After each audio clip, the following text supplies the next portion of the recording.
권영세 사무총장 임명을 둘러싸고 갈등이 빚어지고 있는데 네. 어떻게 정리가 된 겁니까? 지금 윤석열 후보가 임명을 강행했습니다. 예. 국민의힘 당원 당규에 의하면은 대선 후보는 당무 우선권을 갖고 있습니다. 예. 모든 결정을 대선 후보가 할 수 있다는 얘기죠. 그래서 이준석 대표가 사무총장 임명안을 최고위원회에 상정하지 않더라도 본인 스스로 임명을 강행한 것으로 보여집니다. 이준석 대표는 왜 반대했을까요?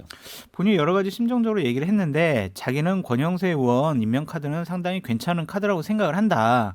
하지만 권영세 의원이 과연 윤핵관이라는 사람들을 이렇게 뭐 배제하고 이렇게 후보랑 같이 여러 가지 소통을 잘 해 나가면서 선대위를 계속 잘 선대 본부를 잘 운영할 수 있을까라는 확신이 안 선다. 왜냐? 어제 내가 3가지 연습 문제를 줬지만 이것에 대해서 바로 거부하지 않았느냐. 예. 이것은 선대본이 제대로 역할을 못할 것 같다라는 생각 때문이다. 라고 얘기를 했습니다. 혹시 개인적인 감정은 없을까요? 왜냐하면 이준석 대표가 대표 당선됐을 때 네. 사무총장으로 권영세 의원을 요청했잖아요. 맞아요. 그런데 권영세 의원이 거부했죠. 노했단 말이에요.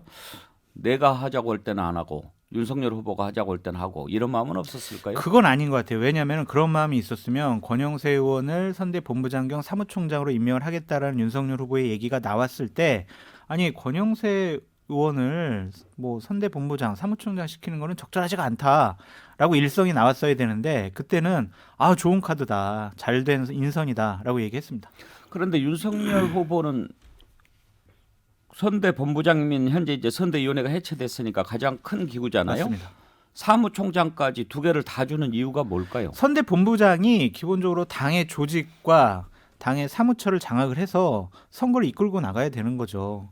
그래서 사무총장은 당의 조직과 예산을 총괄하고 있지 않습니까? 그걸 떨어뜨려 놓으면은요 비효율성이 돼요. 그렇기 때문에 보통 선대위가 구성이 되면요 총괄 본부장은 사무총장이 당연직으로 하게 돼 있다라고 말씀드립니다. 예. 그런데 아까 연습 문제 얘기를 하셨는데 네. 이 부분은 좀 짚어봐야 될 것 같아요. 어제 뭐 지하철역에서 인사하는 네. 것 이게 포함이 됐잖아요. 네. 네. 그랬는데 권영세 본부장이 후보에게 전달했는지 안 했는지는 모르지만 네. 오늘 아침에 네. 윤석열 후보가 여의도역에서 1시간 동안 시민들에게 인사를 했다고 그래요.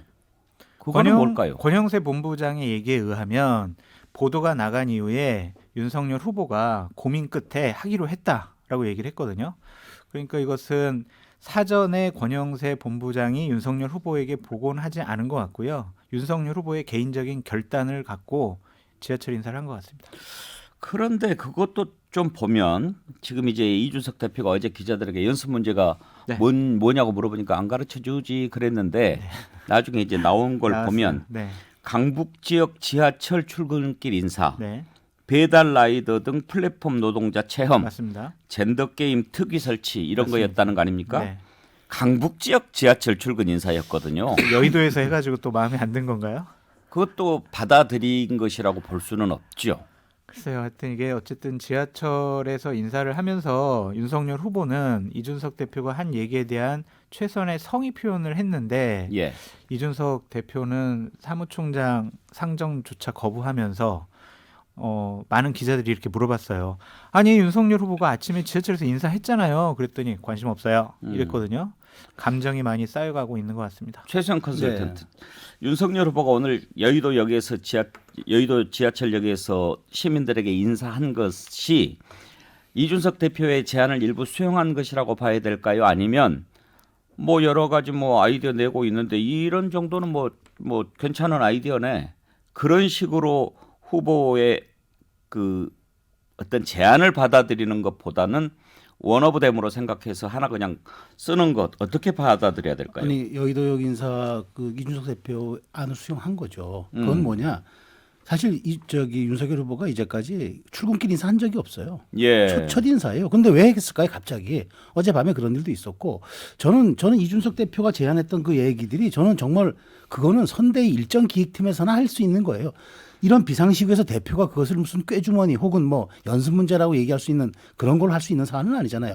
그거는 지엽적인 본류의 문제가 아니라 정말 지류의 문제인데 그걸 가지고 마치 협상의 조건이냐 옵션을 거는 행태. 이거는 저는 이해할 수가 없는 모습이고 예. 오히려 저는 명분 쌓기다라고 보여지고 저는 속내가 다른 데 있는 것 같아요. 네? 권영세 사무총장을 이렇게 밀어낸 게 아니라 같이 올라온 이철규 전략기획본부장 이분이 이제 권성동 의원하고 친해요.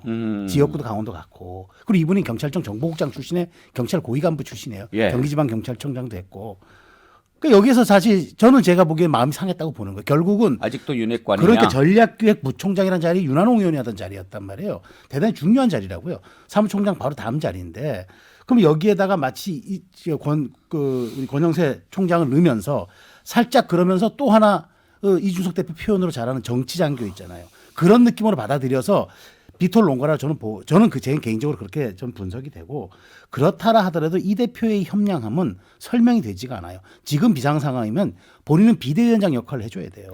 그런데 윤핵관 하는데 후보가 자기가 얘기도 통하고 신뢰할 수 있는 사람을 주요 당직자로 함께 쓰고 싶은 마음이 드는 것은 당연한 그렇죠. 거고 예.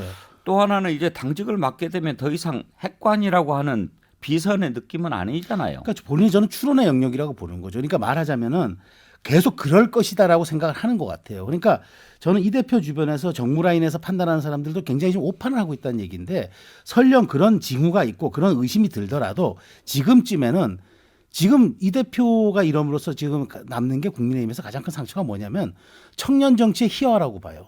이 상처는 저는 2030의 소구력에 대한 문제가 아니라 이 어렵게 쌓아 올린 그나마 지난 5월을 통해서 국민들에게 그나마 어필했던 청년 정치를 꼰대 정치 혹은 희화화 정치, 청년 희화화로 돌림으로써 저는 그 싹을 잘라버린 게 오히려 저는 이 대표의 가장 큰 패착이라고 보기 때문에 이런 점들을 저는 굉장히 간과해서는 안 된다고 봅니다. 윤핵관의 문제는 이제 더 이상 저는 이 대표 꺼낼 명분이 없다고 봐요. 그런데 이제 김종인 위원장 같은 경우에 이준석 대표가 지방으로 이렇게 돌면서 결국은 얻어낸 카드잖아요. 그런데 김종인 위원장과 결별을 했을 때 이준석 대표 마음이 어떠했을지는 충분히 짐작이 되는데 지금 이제 새롭게 거듭나려고 하는 윤석열 후보 입장에서 이준석 대표가 계속 발목을 잡는다면 참 불편할 거고 장성철 교수 보시기에 지금 누가 더 책임이 크고 잘못하고 있다고 봐야 될까요? 이준석 대표의 잘못이 큰데 결국에는 그 손해는 윤석열 후보가 고스란히 감당할 수밖에 없기 때문에 윤석열 후보가 직접 이준석 대표를 만나든지 전화하든지 그러한 해결 방식을 취했어야 되는데 지금까지 뭐 전화 한 통화 없고 만나자고 한 적도 없잖아요. 그렇다면 윤석열 후보의 해결 방식도 좀 옳지 못하다라는 생각이 들어요. 예. 근데 이준석 대표의 지금 행동과 말이 너무 많이 나갔다. 이거는 보수 우파 국민의힘을 지지하는 정권 교체를 지지하는 분들에게 커다란 이제 상처를 주고 있어서 앞으로 이준석 대표가 이쪽 진영에서 정치하기가 어렵지 않을까라는 생각이 듭니다. 이준석 대표 지금 생각이 뭘까요? 글쎄요, 이게 참 어린 당대표라고 얘기하기에는 너무 정치를 10년 동안 오래 해왔고 평론도 해왔기 때문에 폄하하는 단어 같아요. 그러니까 아직도 이거 같아요. 내가 시키는 대로 하면 선거 이길 수 있는데 왜 내 말을 안 들어요? 진짜 답답해요. 라고 하는 것 같아요. 일리는 있는데 자기 생각이 무조건 100% 오르란 법은 없잖아요. 시계를 작년 4월 7일로 한번 되돌려 볼까요? 자, 지금 이준석 대표는 당시의 선거 승리의 힘이 자기로부터 나왔다고 생각하는 거예요. 서울에서 이제 2030이 됐고 그래서 그때 이제 뭐 비니 모자를 썼던 선대위원장 한 명 영입했다 또 뭐 부적절한 발언 때문에 물러나기도 했지만 잘 생각해 보면 이준석 대표가 역할은 했어도 실제 그때 50%밖에 못했어요. 그때 사실은 안철수 후보가 대승적으로 그러니까 어쨌든 승복하고 지원 유세 나가고 등등을 하면서 사실 동력이 붙었던 건데 왜 그런 대목을 인정하지 않고 이번에도 보십시오. 이번에도 최고위원도 사퇴한다니까 사퇴하세요. 네, 안철수 대표 갖다 놓을 거예요. 최고위원회. 이게 진짜 말입니까 막걸리입니까? 대표가 할 수 있는 얘기가 아니잖아요. 상황이 이렇게 한가해요? 그런 점들에 비춰보면 저는 이제 이준석 대표가 자기 협량함 혹은 자기 세계에서 좀 빠져나와야 돼요. 정치는 갈등을 해소하는 것도 중요하지만 갈등을 해소하는 과정이 더 중요해요. 좀 그런 점들을 좀 인식했으면 좋겠어요. 근데 이제 이준석 대표가 정치를 모르는 사람도 아니고 여러 가지 대선을 앞두고 저런 협량한 말과 판단, 행동을 하는 것은 고도의 뭐 전략적인 차원의 행동이 아닐까? 그러니까 예를 들면은요, 이렇게 갈등을 막 극대화시키고 극적으로 이제 이번 주말쯤에 해서 만나가지고 제가 앞으로 이제 윤석열 후보를 위해서 온몸을 다 바치겠습니다.